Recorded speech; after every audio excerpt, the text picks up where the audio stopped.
Favorite self-defense shooting? Well, what is it, Kay? It doesn't have to be the best one. It doesn't have to be the most justified in the eyes of the law. It doesn't have to be the cleanest, quickest, most tight pants equals tight grouping shooting. Hell, it doesn't even have to be good, or legal, or right. Which one do you think about when you're doing the dishes or taking a shower? Which one racks your brain and makes you question or inquire into its methods or outcome? Mine, without a doubt, is that of Brian David Smith. Year is 2012, Thanksgiving Day. After an old man's house had been burgled multiple times, he decides he has had enough. No one will be getting away with stealing $4,000 and his dad's POW watch. Old man sets up an ambush, removing light bulbs so it's dark. Old man goes and sits behind a chair in the basement. Old man waits in silence until he hears his window being broken and someone climbing through. As the burglar starts walking down the staircase, he shoots them twice and they fall down to the bottom where he executes them. Old man taunts and Fortnite dances over the corpse before dragging it into his bathroom. Some time passes and another person starts coming down the staircase calling after the deceased. Old man shoots them and they fall down the steps. Old man taunts them by saying, "Oops, sorry about that." Old man walks over to them, mag dumps in their chest before trying to execute them. Old man starts spitting words at them, harsh and sour as his age can muster. Old man drags the body and throws it into the bathroom with the other corpse. Old man then puts one final round in their head to finish them off. Old man then waits until after Thanksgiving to contact the police because he didn't want to bother them on the blessed day. A completely fucked up and odd situation that at least once a month I think about and ponder my opinions on the legality. Would recommend checking out the whole story. Be 14-year-old me walking through our neighborhood to store around 1 p.m. South Africa. Hear screaming from lavish house followed by 3 gunshots. 2 terrified Nogs exit front door and bolt into the bush behind the streets after jumping the property wall. 3rd Nog comes staggering out of front door. Struggles to jump wall and collapses in the street. Bullet hole through chest leaking river of AIDS onto pavement. Homeowner comes outside holding Glock and sees wide-eyed 14-year-old me in the middle of a deep red pill experience. Tells me to leave before police show up so I don't have to be a witness. The dude heard the blacks on his roof trying to get through his skylight. Got his gun and waited for the first guy to drop in. Promptly shot him and fired 2 rounds through the skylight. Police helped to write it up so that he never saw the court. That guy who blasted the Fed climbing on his roof through a wall with an AK. That was an SKS at Waco. I really enjoyed this one. 2020. Chimp Stravaganza. Car driving through protest blocking freeway. Hero pulls his gun to stop the menace. Fires at car. Doesn't hit anyone. Does hit 2 other protesters on the other side of the freeway. And of course he only gets 5 years probation. He only gets 5 years probation? Ah yes, our blind and impartial just us system at work. As long as you're a member of the Useful Idiot Brigade, you get off with a wrist slap.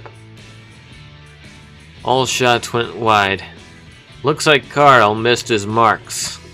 My girlfriend grew up in the same town as me when we were kids, but she lived a fair ways outside of town.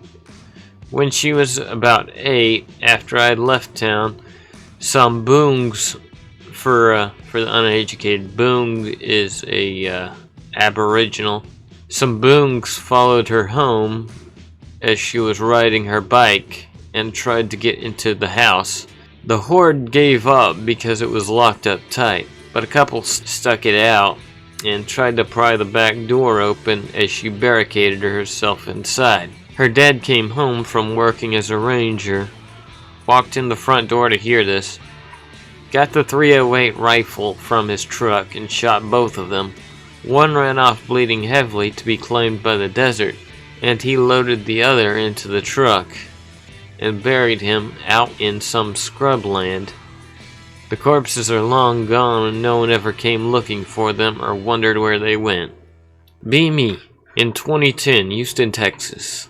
Work vampire shifts at airport because first job out of college.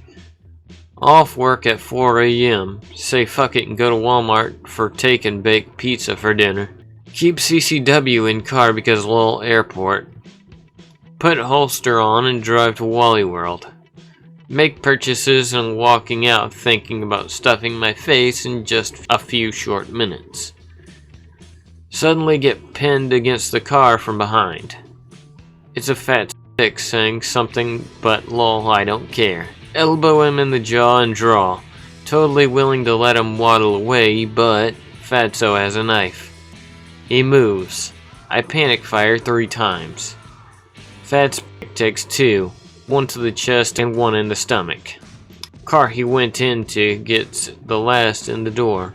Suddenly realize I'm bleeding profusely from the arm. Call cops and ambo. Vince survives somehow. I get 15 stitches and a tetanus shot. Because he cut me, charges get upped from assault to attempted murder because lol, Texas. Had to testify, but because it was all caught on camera, the trial lasted about 3 hours. He got 15 years, plus a whole bunch of other charges from warrants. Icing on the cake is, the car I shot on accident was his. Lol. Iced 3 commies and made the prosecution look like fools. There's a better self-defense shooting than this one. I doubt it. Got this one from the Dick Show podcast. Troubled kid growing up without a father and with a deadbeat mom. Basically raised by grandparents. Granddad teaches him how to shoot his old 1911. Kid starts being rebellious and unhinged. As do all fatherless children. Constant trouble at school. Mother gets extra fucking lazy and tries to get the kid into a forced Bible summer boot camp. The people were going to drag him to the camp kicking and screaming if needed. Mother leaves the door unlocked to let them enter. Kid hears 2 men enter the house unannounced and talk among themselves about how they're looking for him. Grabs the old 1911 and points at the door to his room. Door opens. He doesn't know any of them. Blam, blam, blam. Guy 1 gets domed and dies immediately. Guy 2 takes a few hits and is incapacitated. Mother hears the noise, calls the ambulance, possibly saving the life of the second guy. No charges pressed. The whole situation was entirely retarded on everyone's end, and the kid gets off scot-free. Unfortunately, the kid was permanently damaged, and now as an adult, he's not exactly in the best mindset. Think Ponyfag Fuda Hypercock Art Commissions. 80-year-old man has been robbed 2 times already. Thief and his girlfriend break in a 3rd time while Thief's mom serves as getaway driver. They ambush and beat up the old man and break into his safe. Old man gets a hold of his .22 Smith & Wesson revolver. Thieves run outside the house. He pursues. Unarmed girlfriend begs for her life, saying she's pregnant, etc. Old man blasts her in the back regardless. Drags her body back into the garage to lure the thief. Ultimately, the thief manages to steal the old man's phone and gun when he returns before escaping. Old man goes on the news and brags about it. Taunts thief. No regrets. No charges. I'm a cop in Florida and I've seen some wild ones. Known drug dealer dude sells weed. He's on the radar but not a major player or anything narcs are taking interest in. Weed man makes a deal with some Haitians out of Miami. Zoe Pound. Haitians use the sale to scope him out and decide to return 4 deep later that night and rob Weed Man.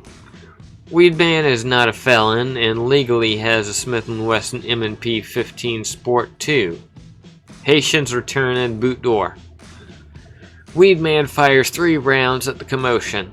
My face when one of the 3 rounds hit the boot kicking didn't do and the getaway driver. Dude literally got a double kill off of a single Tula 55 grain.